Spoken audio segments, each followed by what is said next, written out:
दोस्तों, आज हम विराम चिन्हों के बारे में पढ़ेंगे। विराम का अर्थ होता है, जैसे आप जानते हैं, विराम का अर्थ होता है रुकना या ठहरना।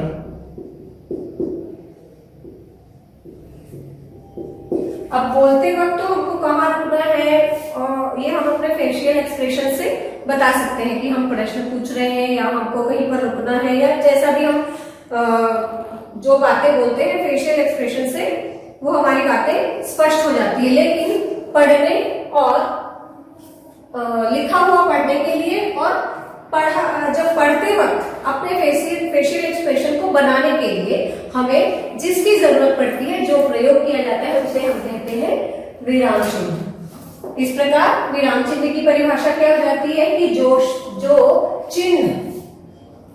चिन्ह बोलते या पढ़ते समय, जो चिन्ह बोलते या पढ़ते समय रुकने का संकेत देते हैं, उसे विराम चिन्ह कहते हैं। ठीक है, ये तो हो गया। अब आप मुझे एक चीज बताइए, यहां पर लिखा है एक वाक्य, रोको मत जाने दो। ठीक है, आप में से कुछ लोगों से मैं पूछती हूँ कि आप इसका क्या मतलब समझते हैं। कुछ लोग कहेंगे कि रोको मत जाने दो। ठीक है, तो यहाँ पर क्या होगा, रोको मत जाने दो, तो हम यहाँ पर एक चिन्ह लगा लेते हैं जिससे स्पष्ट हो जाता है कि भाई इसको रोकिए, जाने मत दीजिए। ठीक है, आप में से ही कुछ लोग क्या समझेंगे, भाई रोको मत जाने दो, तो हम ये विराम चिन्ह यहां लगा लेंगे, तो ये स्पष्ट हो जाएगा। आपने भी बचपन में जब विराम चिन्ह पढ़ा होगा तो यही उदाहरण पढ़ा होगा, यही शाश्वत उदाहरण है ना, कि एक विराम चिन्ह से कहने का मतलब कितना बदल जाता है। मतलब ये बहुत ही काम की चीज है। यदि आपने विराम चिन्हों का प्रयोग गलत तरीके से किया तो आपकी बात का, आपके विचार का मतलब तक बदल सकता है। ठीक है, अब आते हैं विराम चिन्हों के प्रकार के बारे में, या विराम चिन्ह कितने प्रकार के होते हैं, कहाँ कहाँ उन्हें लगाना चाहिए। तो सबसे पहला जो होता है पूर्ण विराम, जिसे आप इंग्लिश में कहते हैं फुल स्टॉप। ठीक है, फुल स्टॉप किससे डिनोट किया जाता है, जस्ट एक डॉट से। लेकिन हिंदी भाषा में पूर्ण विराम एक खड़ी पाई के रूप में प्रयोग किया जाता है, बस एक खड़ी पाई। ठीक है, जैसे, और ये खड़ी पाई कहाँ लगाएंगे आप, जहां आपका वाक्य खत्म हो रहा है। ठीक है, ध्यान दीजिएगा, वाक्य खत्म होना है। उदाहरण के लिए, मुझे घर जाना चाहिए। ठीक है, यहाँ पर मेरा वाक्य, यहाँ पर आपको श्योर होना है कि वाकई में वाक्य खत्म हो रहा है, क्योंकि अक्सर बच्चे क्या समझते हैं कि कहीं है या था। यदि इस टाइप का शब्द आया है तो मतलब कि वाक्य खत्म है, ऐसा बिल्कुल भी नहीं। आपको पूरी तरह से सुनिश्चित कर लेना है कि आपका वाक्य खत्म हो चुका है, क्योंकि कई बार है या था जैसे शब्द वाक्य की अपूर्ण अवस्था में भी आते हैं, वहां पर हम अल्पविराम लगाते हैं, जिसके बारे में आपको बाद में बताती हूँ। दूसरा प्रकार है हमारा उपविराम, जिसको इस तरह से दो डॉट से दर्शाया जाता है, जिसे कहते हैं उपविराम। ये कब प्रयोग किया जाता है, ये प्रयोग किया जाता है किसी भी चीज की सीमा निर्धारण के लिए या तो संवाद के लिए। अब ये सीमा निर्धारण क्या है, मैं आपको एक बात पूछती हूँ, विज्ञान। ठीक है, मैंने आपको बोला आप विज्ञान के बारे में लिखिए, क्या लिखेंगे आप, फायदे लिखेंगे, नुकसान लिखेंगे, दोनों ही चीजें लिखेंगे, है ना। विज्ञान के बारे में आपको लिखने बोला, बचपन से लिखते भी आ रहे हैं निबंधों में, तो आप ये फायदे भी लिखेंगे और नुकसान भी लिखेंगे। लेकिन अब मैं आपको कहती हूं विज्ञान एक वरदान, इस टॉपिक पे आपको लिखना है। तो मैंने क्या किया, अब यहाँ पर आप क्या लिखेंगे, अब यहाँ पर आप केवल और केवल वरदान के रूप में लिखेंगे, उसके सिर्फ और सिर्फ फायदे लिखेंगे। क्यों, क्योंकि मैंने इस चिन्ह के द्वारा इसकी सीमा निर्धारित कर दी कि अब आपको यहाँ पर सिर्फ फायदे लिखना है। तो ये क्या हुआ, किसी भी विषय के सीमा निर्धारण के लिए। ठीक है, दूसरा इसका प्रयोग किया जाता है संवादों में। संवाद मतलब जानते हैं, डायलॉग्स। किसने बोला, सीधा लिखना तो शुरू नहीं कर देंगे, आपको वहां कुछ ना कुछ एक चिन्ह देना पड़ेगा, निशान देना पड़ेगा कि भाई इसने क्या बोला। ठीक है, तो अक्सर ये जब हम कोई कहानी लिखते हैं, नाटक लिखते हैं, तब इसका उपयोग होता है।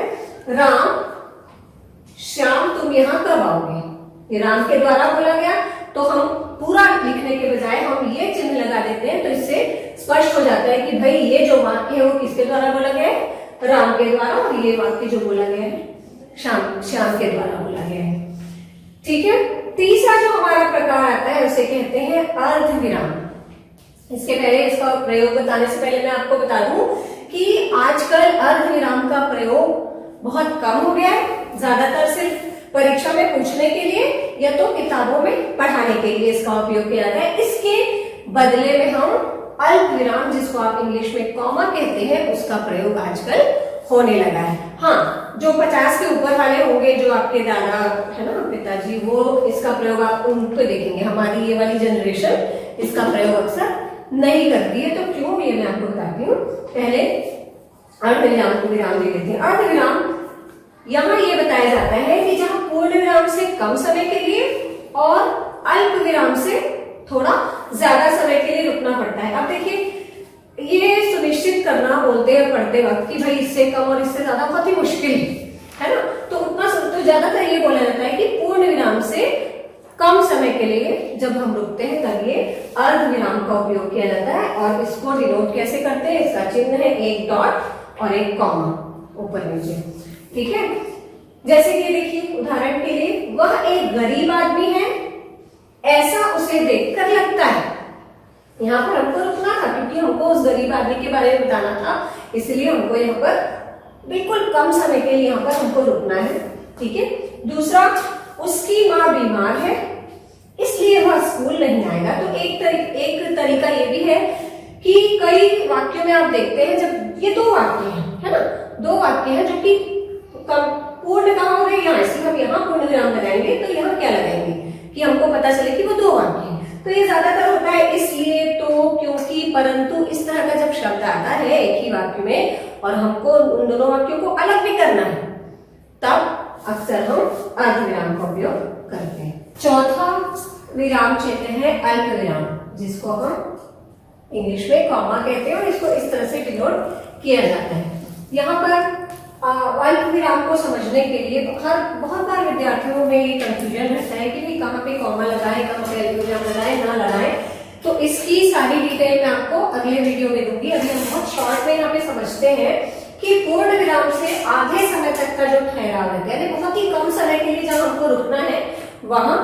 दूसरा, समान गुणधर्म वाले शब्द जब होते हैं तब एक एक गुणधर्म वाले शब्द के बीच में कॉमा लगाकर फिर जो आखिरी के दो शब्द होते हैं उनके बीच में और या तथा जो भी वो लगा सकते हैं। जैसे उदाहरण के जरिए हम समझते हैं, यहाँ है राम सुंदर, सुशील, दयालु और बलशाली राजा थे। तो यहाँ पर ये समान गुणधर्म वाले शब्द है ना, सुंदर, सुशील, दयालु। तो यहाँ इनके बीच में हम अल्प विराम का उपयोग करेंगे। रेखा, हेमा, जया, सुषमा, सबकी पसंद निर्मा। तो रेखा, हेमा, जया के बीच में आप कॉमा लगा रहे हैं, समझ लीजिए। उसके बाद हमारा अगला जो विराम चिन्ह है वो है प्रश्नवाचक चिन्ह। आप सबको पता है प्रश्नवाचक चिन्ह के बारे में, बहुत ही इनिशियल क्लासेस में इसको पढ़ाया जाता है कि प्रश्न पूछने का जहाँ भाव हो। यहाँ पर मैं आपको थोड़ा सा अलग चीज बताना चाहती हूँ कि प्रश्न पूछने के लिए नहीं, प्रश्न पूछने का भाव जहां पर होता है वहां पर इस प्रश्नवाचक चिन्ह का प्रयोग किया जाता है। उदाहरण के लिए, आप कहाँ जा रहे हैं, ये प्रश्न है, हम जानते हैं, तो हमने लगा दिया प्रश्नवाचक चिन्ह। ठीक है, लेकिन इंग्लिश में हम कहते हैं WH question, what, where, who, how, इस तरह के।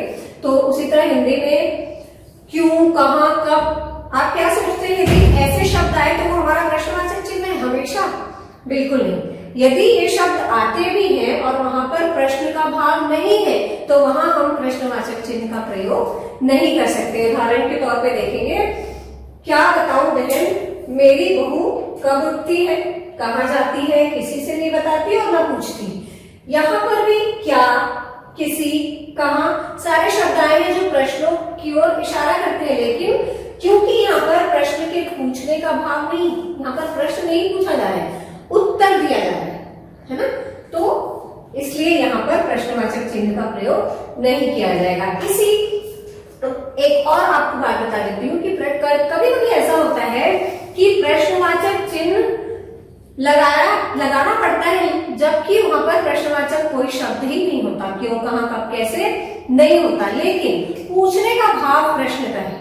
जैसे तुम पिक्चर देखने जा रहे हो, यहाँ पर क्या तुम पिक्चर देखने जा रहे हो, इस तरह का कोई शब्द नहीं, लेकिन पूछने का भाव क्या है, प्रश्न ही पूछा जा रहा है कि तुम पिक्चर देखने जा रहे हो। तब यहाँ पर हम फिर से प्रश्नवाचक चिन्ह का प्रयोग करते हैं। ठीक है, तो ये 3 कंडीशंस होती है जहां पर हमको प्रश्नवाचक चिन्ह का प्रयोग करना या नहीं करना होगा।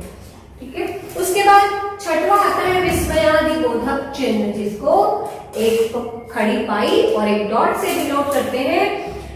ये कहां पर प्रयोग होता है, ये प्रयोग होता है हर्ष, किसी बात की खुशी हो, शोक, किसी बात का दुख हो, घृणा हो, करुणा हो, भय हो, आश्चर्य हो, प्रेम हो, इन सब मन के भावों को प्रकट करने के लिए, क्योंकि लिखित रूप में हम कैसे प्रकट करेंगे, तो वहां पर हम इस विराम चिन्ह का प्रयोग करते हैं। साथ ही साथ यदि किसी को संबोधित करना हो, किसी का नाम पुकारना हो, तो वहां पर भी हम इस चिन्ह का प्रयोग करते हैं।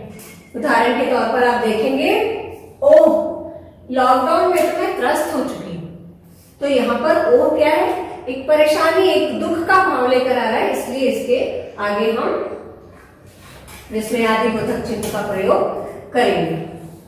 दूसरा उदाहरण लेते हैं, वाह कितना सुंदर नजारा है। यहाँ पर आप देखेंगे कि यहाँ पर भी एक खुशी का भाव है, बहुत अच्छा दृश्य दिख रहा है, इसलिए हमने यहाँ पर विस्मयादिबोधक का उपयोग किया है। लेकिन आप यहाँ पर देखिए, यहाँ मैं आपसे पूछना चाहूंगी कि हमने पढ़ा था कि वाक्य खत्म होने पर हम पूर्णविराम लगाते हैं, प्रश्न पूछने का भाव होता है तो हम प्रश्नवाचक चिन्ह लगाते हैं। तो यहाँ पर भी कितना शब्द आया है, तो क्या आप यहाँ पर प्रश्नवाचक चिन्ह लगाएंगे? नहीं, यहाँ पर आप प्रश्नवाचक चिन्ह नहीं लगाएंगे। ठीक है, अब आता है हमारा 7वां विराम चिन्ह, जिसे हम कहते हैं उद्धरण चिन्ह, इन्वर्टेड कॉमा, जो 2 तरह का होता है। सिंगल इन्वर्टेड कॉमा, जिसको इकहरा कहते हैं हिंदी में, डबल इन्वर्टेड कॉमा, जिसको दोहरा उदाहरण चिन्ह कहा जाता है। और इन दोनों का सिंगल कहाँ लगाते हैं, इकहरा कहाँ और दोहरा कहाँ लगाते हैं, मैं आपको बताती हूँ। पहले ये बता दूं कि उदाहरण चिन्ह लगाया किस पे जाता है। एक तो जब भी कोई शब्द, पर्टिकुलर शब्द, वाक्य या वाक्यांश हो, दूसरा लेखक या कवि का नाम हो, कोई शीर्षक हो, किसी चीज का कोई शीर्षक हो, कहावतें हो, परिभाषा हो, है ना, या किसी का प्रत्यक्ष कथन हो, मतलब जिसने जैसा कहा है वैसा का वैसा जब हम उठा के रखते हैं तो उसे कहते हैं उदाहरण चिन्ह, उसमें लगाते हैं। अब इकहरा और दोहरा तो मैं आपको बहुत ही शॉर्ट में बताती हूँ कि जहां कहावतें हो, परिभाषा हो या प्रत्यक्ष कथन हो, इन 3 कंडीशंस में आपको दोहरा लगाना है उदाहरण चिन्ह, और बाकी सारे कंडीशंस में आपको इकहरा लगाना है, जिसको हम उदाहरण के द्वारा समझेंगे। तो इकहरा उदाहरण चिन्ह का उदाहरण है, जैसे हमने देखा कि कोई शीर्षक है, किसी लेखक का नाम है, कवि का नाम, जैसे कि यहाँ गोदान, गोदान एक शीर्षक है, कहानी, तो यहाँ पर लग जाएगा उदाहरण चिन्ह, और उसके लेखक कौन है, प्रेमचंद, तो उसमें भी लग जाएगा उदाहरण चिन्ह। हमारा अगला जो विराम चिन्ह है उसका नाम है योजक चिन्ह। योजक का मतलब होता है जोड़ना, है ना, जुड़ा हुआ किसी शब्द या किसी वाक्य को जोड़ने के लिए जब हम इसका संबंध उससे बताते हैं और उसको जुड़ा हुआ मानते हैं, तब हम इसका प्रयोग करते हैं। जैसे महापुरुषों, कौन कौन महापुरुष, महात्मा गांधी, जवाहरलाल नेहरू, सबकी सोच एक समान थी, तो महापुरुषों के बाद हमने योजक चिन्ह लगाया, क्योंकि हमको यहाँ पे बहुत सारे नाम लिखने और हर नाम के बीच, जैसा कि हमने पहले पढ़ा था कि हमने अल्प विराम का चिन्ह लगाया है। इसके अलावा योजक चिन्ह का प्रयोग कहाँ किया जाता है, समासिक शब्दों में। समासिक शब्द मतलब एक जैसे शब्द, या तो समान शब्द या तो बिल्कुल ऑपोजिट, बिल्कुल विरुद्धार्थी शब्द, जो कि आपने द्वंद्व समास में पढ़ा है। जैसे माता पिता, भाई बहन, दाल चावल, इसके बीच में भी हम योजक शब्द का प्रयोग करते हैं। हमारा अगला है कोष्ठक चिन्ह। अक्सर आपने देखा होगा 3 तरह के कोष्ठक आपने देखे होंगे, एक ऐसा, दूसरा ऐसा और तीसरा ऐसा। तो ये जो 3 तरह के कोष्ठक चिन्ह है वो सिर्फ गणित में होते हैं, मैथ्स की भाषा में होते हैं। हिंदी में सिर्फ एक और एक कोष्टक चिन्ह होता है जिसको इस तरह से दर्शाया जाता है। और वो किस लिए कोष्टक चिन्ह होता है कि जब हम किसी बात को, यदि हमारा कर्ता या कोई भी शब्द, उसका दूसरा शब्द हमको उसको ज्यादा